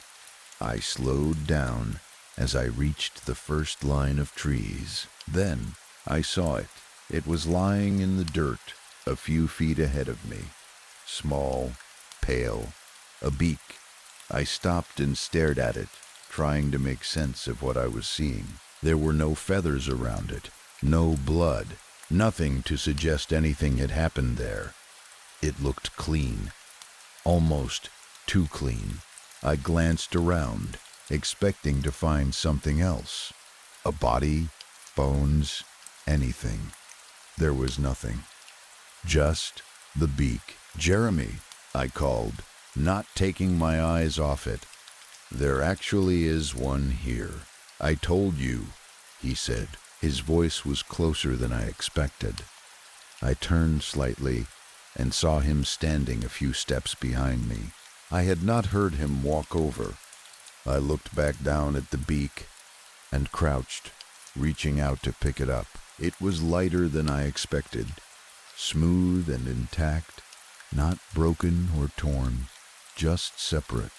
For a moment, I just held it. Then I remembered. 3 leaves, 2 branches, 1 beak, I said. My voice sounded louder than it should have. I started to straighten, turning slightly back toward the yard. "Okay, that is everything. Say it again." I froze. Jeremy's voice was right behind me now. I turned. He was closer than before, standing still, looking not at me but at what I was holding. "All of it," he said. I swallowed. 3 leaves, I said. 2 branches, 1 beak. He nodded slightly, but something in his expression did not change. Again, I stared at him. "Why?" "You have to say it 3 times. His voice was flat now, the excitement from before completely gone. I looked down at the beak in my hand, then back at him. 3 leaves, 2 branches, 1 beak, I said quietly. He smiled again, sudden and bright, like before. "Now, one last thing." He ran back toward the middle of the yard, stopping at the spot where he had been standing earlier. "Place them here," he said, almost bouncing in place. I walked back and knelt, setting everything down where he pointed. He immediately crouched beside them, moving quickly and carefully, arranging the pieces with surprising precision. He placed the 2 branches first, one flat and the other angled against it. Then he set the beak at one end and laid the leaves along the branches, spacing them evenly as if following a pattern he already knew. I watched him for a second, trying to make sense of it. "What is it?" I asked. He did not look up. "A raven," he said. I frowned. "How do you know what a raven is?" "There are not any around here.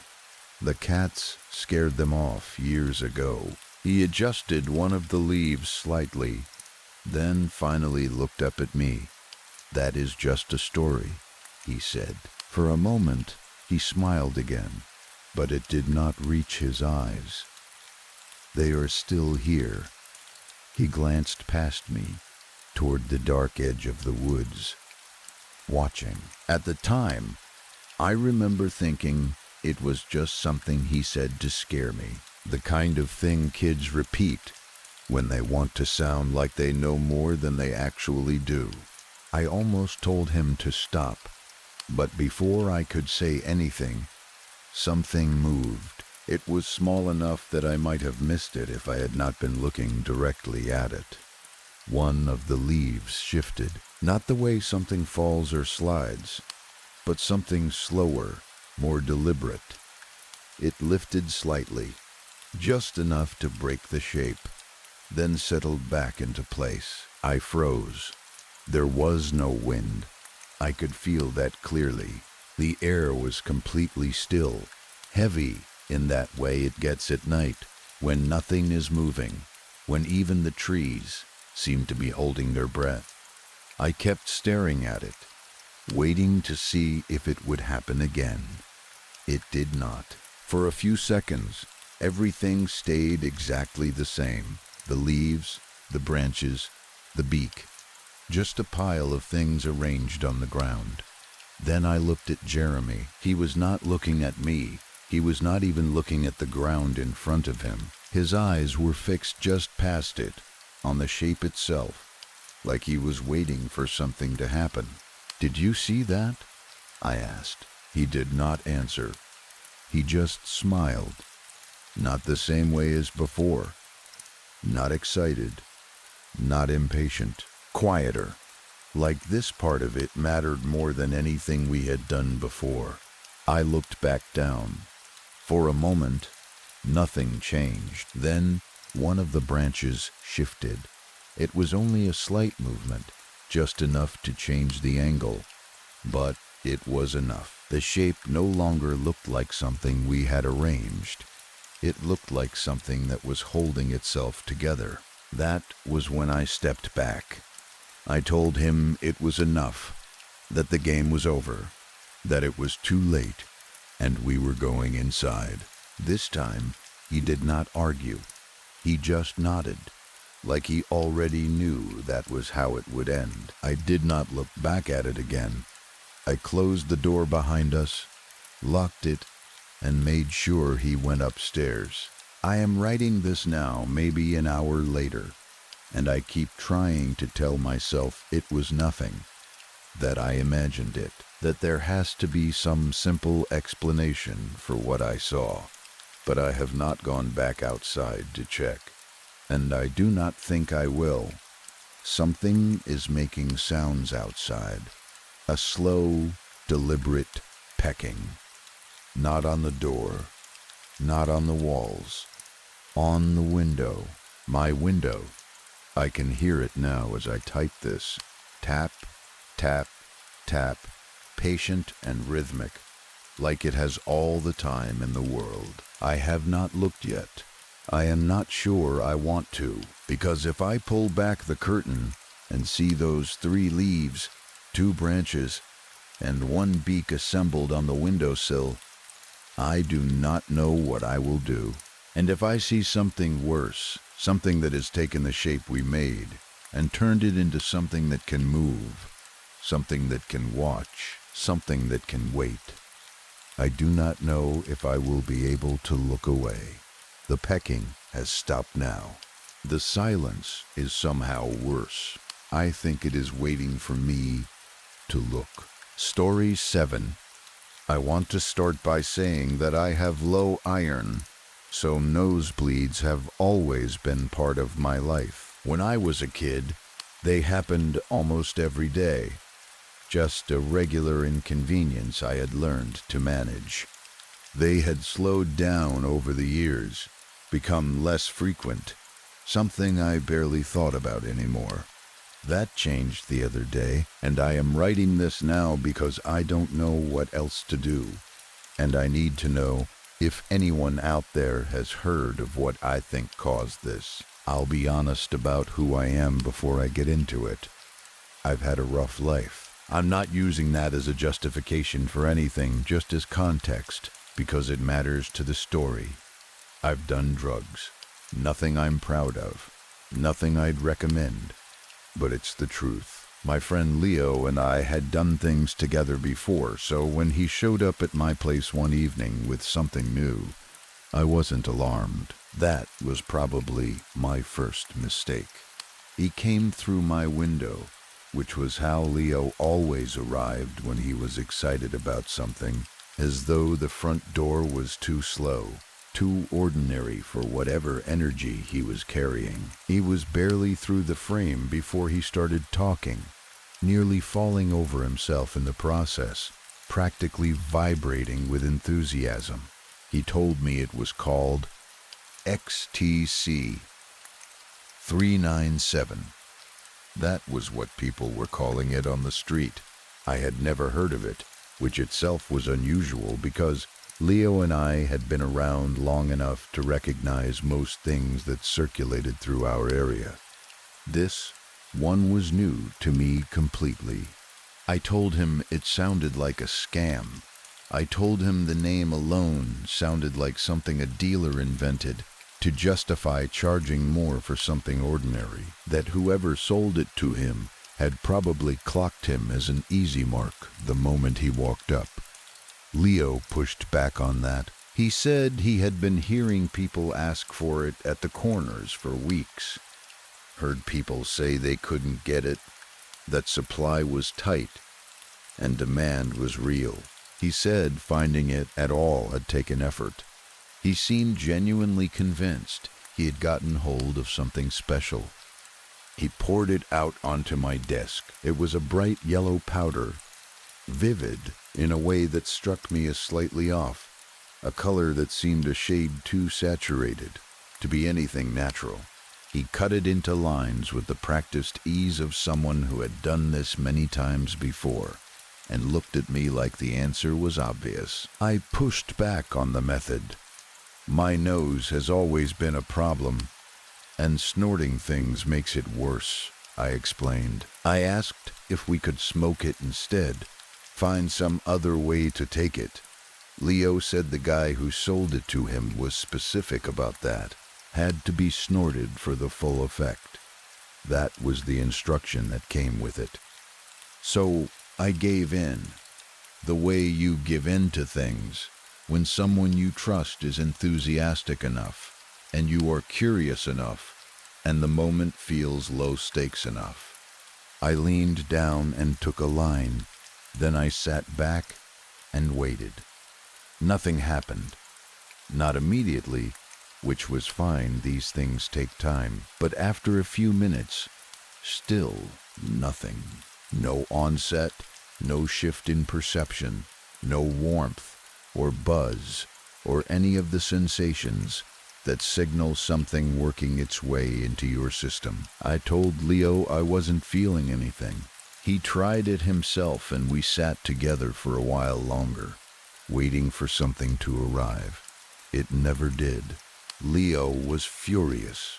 He had paid for this, had tracked it down, had been excited about it for what was clearly longer than just this evening. And now we had snorted a bright yellow powder that had done absolutely nothing. I reminded him that I had told him it sounded like a scam. He did not appreciate the reminder. We were in the middle of that conversation when Leo stopped and pointed at my face and said something about my nose. I touched it without thinking and felt the blood on my hand before I understood what had happened. It wasn't unusual. Exactly. My nose bleeds. It always has. But something about the volume of it was wrong right away. The way it kept coming faster than it should have. I went to the bathroom and did what I always did. Made small plugs from toilet paper and put them in place, and watched them turn red almost immediately. I switched them out and the same thing happened. Switched them again. The blood pushed the plugs out. That had never happened before. I had never had a bleed with enough pressure behind it to physically eject the tissue I was using to slow it. The sink was covered. My shirt was covered. I was pressing a towel against my face, and it was soaking through, and I was standing in my bathroom, watching myself bleed in a way that had stopped resembling anything I recognized from my previous experience with nosebleeds. I told Leo to call an ambulance. I didn't frame it as a suggestion. By that point I was screaming it at him, and he went, taking the stairs fast. And I stood there alone in the bathroom, holding a soaked towel against my face and trying to stay calm while my body produced blood at a rate that did not seem sustainable. The ambulance came. The ride to the hospital was its own kind of chaos. Paramedics working on me in the back, trying different things to slow the bleeding, asking me questions about what had happened and what I had taken. I told them about the drug, told them I couldn't remember the exact name, just that it was letters and numbers. One of the paramedics said the name before I finished describing it. XTC 397. Said it clearly, like a question, like he already knew what he was asking about. I confirmed it and watched the two of them exchange a look. The one who hadn't asked me picked up the radio and said something quiet, too quiet for me to hear, and the one driving kept his eyes forward and didn't say anything else to me for the rest of the ride. The hospital, was a blur of motion and voices and bright lights. They brought me into a room, and people kept coming in and trying things, and the blood kept coming regardless of what they tried. The nurses cleaned the surfaces around me, and the blood filled the space again before they had finished. After a while, they stopped trying to keep up with it and focused on me instead, which I understood, but which also told me something about the situation that I wasn't ready to sit with. They have bandaged me up now. The bandaging helps some things, but not this. The blood is still moving, still finding its way out, and the doctors have a look on their faces that I have learned to read over the course of this evening as the look of people who are working hard without being certain their work is going to be enough. Leo brought my laptop when they were loading me into the ambulance. He thought I might want it if I felt well enough to get some work done, which was such a Leo thing to think that I almost laughed. I'm not getting any work done. I'm writing this instead, which feels more urgent. Here's the thing that frightens me more than the blood, more than the doctor's expressions, more than any of the obvious things. I have lost more blood tonight than I understand to be survivable. I have watched it leave my body in quantities that should have made me dizzy, should have made me faint, should have produced some of the physical consequences that follow serious blood loss. I feel none of them. I feel completely fine, clear-headed, aware, present. My body is emptying itself and registering nothing about the process. The keyboard is covered in blood now. The screen is smeared with it. I am typing from memory because I cannot see the keys anymore, working from the pattern my fingers know without needing to see, trying to get this out while I still can. If anyone has heard of XTC 397, if anyone knows what it is or what it does, or has encountered it before, or knows someone who has, I need that information right now. The doctors are doing what they know how to do, and I don't think it's enough, and I am sitting here in a room that looks like something went very wrong in it, feeling completely fine, which is the most frightening part of all of this. If I make it through tonight, I will never touch anything again. I mean that in a way I have never meant anything before. But right now, I just need to know if anyone out there knows what this stuff is. Story 8. I need a second opinion on this because I've been sitting with it for a while now, and I can't make it make sense on my own. I've worked security at a lot of places. Guard is probably too strong a word for what I actually do, which is mostly sit somewhere quiet with too much time on my hands, read too much, write too much, and develop an embarrassing tendency to overdo it with the language when I'm describing things. I'll try to keep this straightforward because I think straightforward is what it needs. I got reassigned recently. The last place caught me sleeping on the job, which, fair enough, but the part that apparently made it a whole thing was that I was deep in one of my dreams when they found me, and I was mumbling something about goblins. I'm honestly still surprised they didn't just let me go entirely. Instead, they moved me to a laboratory I'm not going to name here. Things work differently at this place than anywhere I've been before. 12-hour overnight shifts. Just me and one other guard. We alternate driving a golf cart around the parking lot in 2-hour blocks, which I assume is meant to project the appearance of security to anyone watching from outside. During the 2 hours when you're not driving the golf cart, the instructions are specific. They want you to sleep, not in a break room, not in any kind of dedicated space set up for the purpose.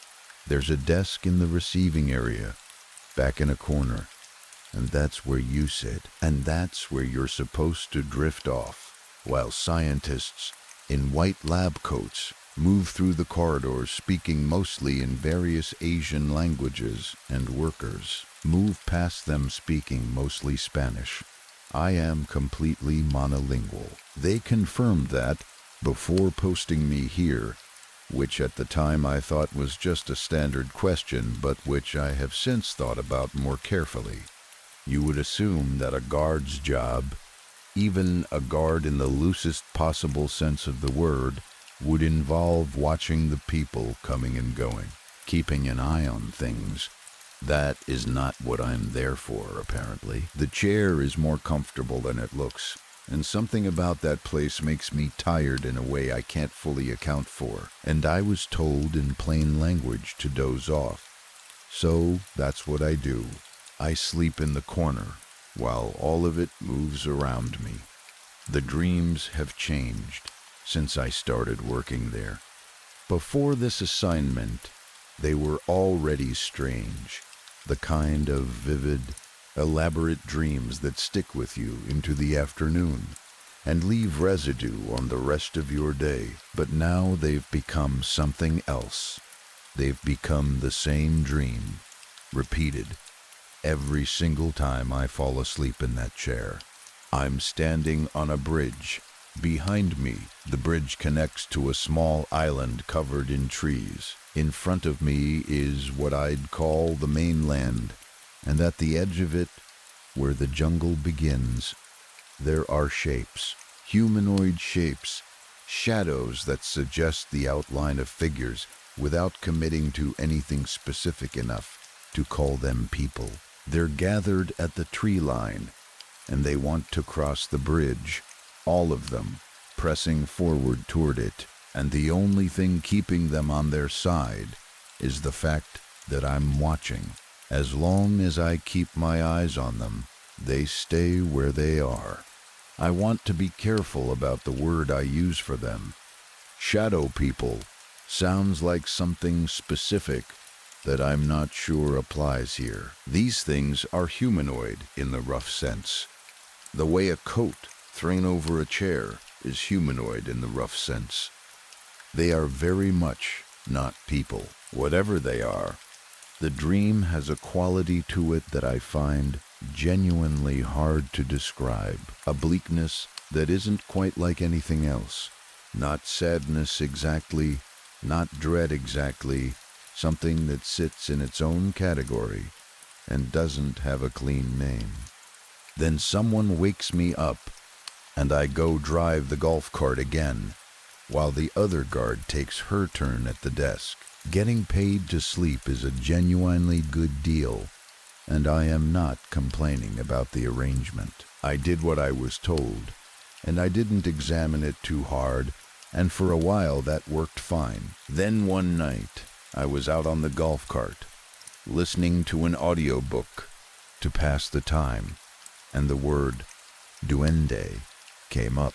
If you don't know it, it's a Spanish word that can refer to several things depending on context, but one of its meanings relates to a category of creature, small and roughly elf-like, the kind of thing that in English you might loosely call a goblin. I'm not an expert in any of this, and I'm not trying to be precise about the folklore. Goblin is the word that came to mind, and goblin is the word I'm going to use. I finished my shift on the cart that night and went back to the desk and settled in, and I noticed something I hadn't paid attention to before. The workers moving through the receiving area, the ones speaking Spanish. I kept hearing that word, duende, or something close enough to it that my brain, freshly primed by the audiobook, kept snagging on it. I came back the next night having spent time looking up rough equivalents in other languages, not because I understand any of them, I want to be clear about that, but because I wanted to know what I was listening for. And I know I'm not qualified to do this. I know my ear isn't trained. I know I'm probably mishearing and pattern matching onto sounds that mean entirely different things. I know all of that, but I keep hearing them, night after night, the scientists and the workers moving through that space, and underneath all of it, in all these different languages. I keep catching what sounds like the same category of word, goblin, over and over, from people who have no reason to be talking about goblins in a laboratory at 3 in the morning. I hate asking this question because of how it sounds, but I have to ask it. Does any of this connect to the dreams? Because something has shifted there too. I'm still on the bridge, still watching the shadows at the tree line, still holding them back with the fact of my attention. But now when I'm in the dream and I'm looking at those shapes, my mind keeps producing that word for them. Goblins. Not shadow people, not figures, not shapes. Goblins. And I don't know where that's coming from, or why my sleeping brain has landed on that specific word. I'm not an idiot. I remember what the people at my last job said I was mumbling when they woke me up. That was before this assignment, before the audiobook, before any of this. My brain was already producing that word before I had any conscious reason to. Sleep deprivation does strange things to pattern recognition. I know that. I know the brain under stress and exhaustion starts finding connections in things that aren't connected, starts building significance out of coincidence, starts hearing what it wants to hear. That's probably what this is. That's the explanation that requires the fewest assumptions, and I'm trying to stay with it. But here's the thing I can't get past when I try to be fully rational about it. My brain is producing a very specific thing, not a vague sense of unease, not general strangeness, not the feeling that something is off. Something specific, a specific word, connected to specific shapes in a specific recurring dream, and now apparently audible in specific conversations happening around me in languages I don't speak. That's too many specific things to sit comfortably under the heading of sleep deprivation and an overactive imagination. I don't know what they're doing in that laboratory. I'm not in any position to find out. I drive a golf cart around an empty parking lot, and I sleep in a corner chair, and I don't speak any of the languages being spoken around me, which I now suspect was not an accident. I was posted there because I couldn't understand anything I heard, and I was told to sleep, because something about me sleeping in that specific place produces something that someone there finds useful. And I have no idea what that something is. The shadows stay on their side of the bridge as long as I'm watching them. That's the part I keep coming back to. That's the part that feels like it might actually matter, if any of this matters at all. What does that laboratory have in there? And why do they need someone standing watch over a bridge in their dreams?